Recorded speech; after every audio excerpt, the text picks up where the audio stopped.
Hello, this is Christy Strickler with GetItScrap.com. In this video, I'm going to share ideas and techniques for adding trendy contour lines to your scrapbook pages. If you're not familiar with contour lines, they're essentially lines on a topographical map that represent elevations. This trend emerged in 2014 during CHA, that's the Craft and Hobby Association show, and they begin to appear on scrapbook pages. We're going to take a look at how our creative team made their own scrapbook pages that incorporate this wonderfully organic and representational motif.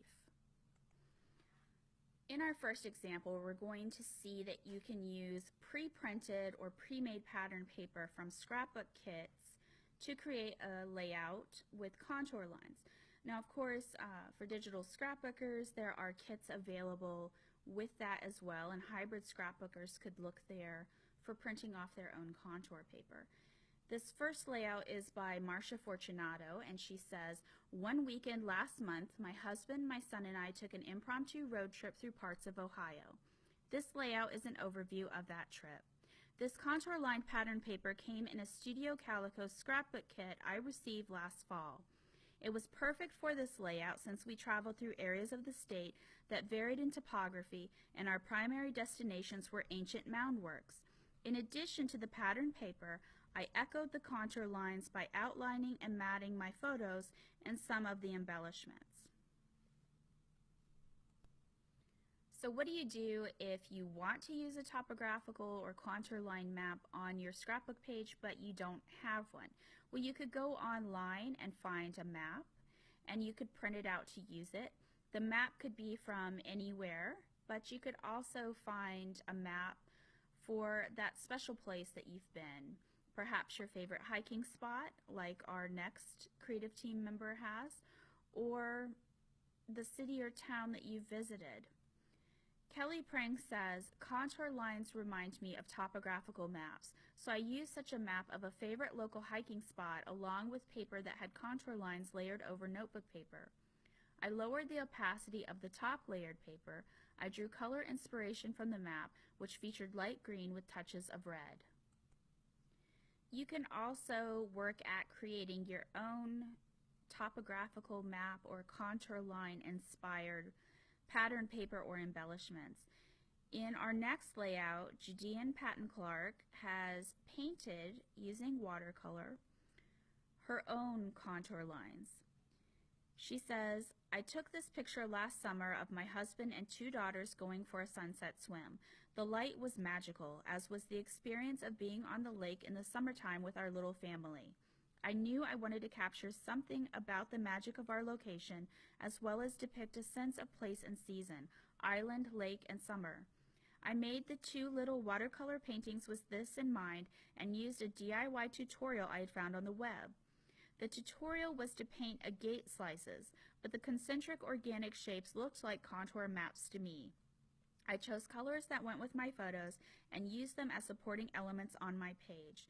The paintings remind me of the islands dotting our lake, and the blues and greens evoke the colors of the water and the trees.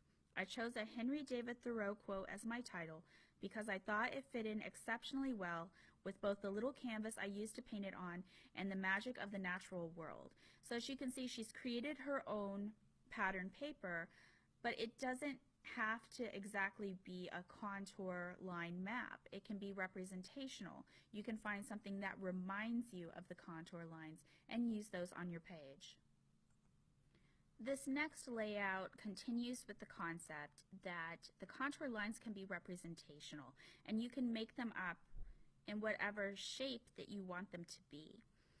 Sean Fair has journaled in the shape of contour lines, and she says, "This page gives me a chance to put down thoughts on how my eyesight has changed over the years.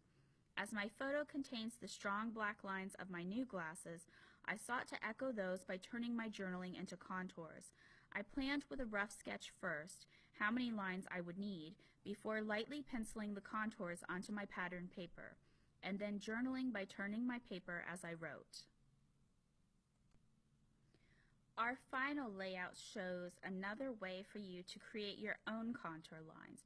So remember, you don't have to have a map unless you feel that's necessary. You can make your own contour line paper or embellishments to use on your scrapbook layouts.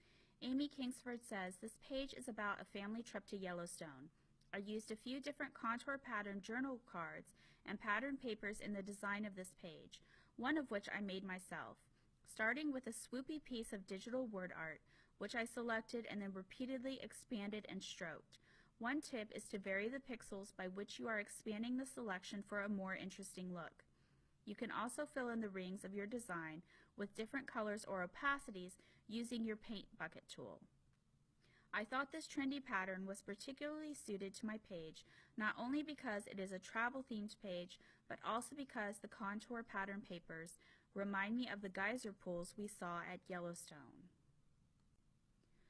We've seen several examples of using contour lines on your scrapbook pages. You can use them literally in the sense that you're choosing a map or perhaps a piece of patterned scrapbook paper and you're going to use that on your scrapbook layout. You can also use them more figuratively by creating your own representational embellishments, or perhaps even using them to symbolize a place where you are in your life right now. These layouts were originally part of an article for Get It Scrapped, and we will link up to that article for you in the notes that go along with this video. For more scrapbooking inspiration, visit getitscrapped.com/blog.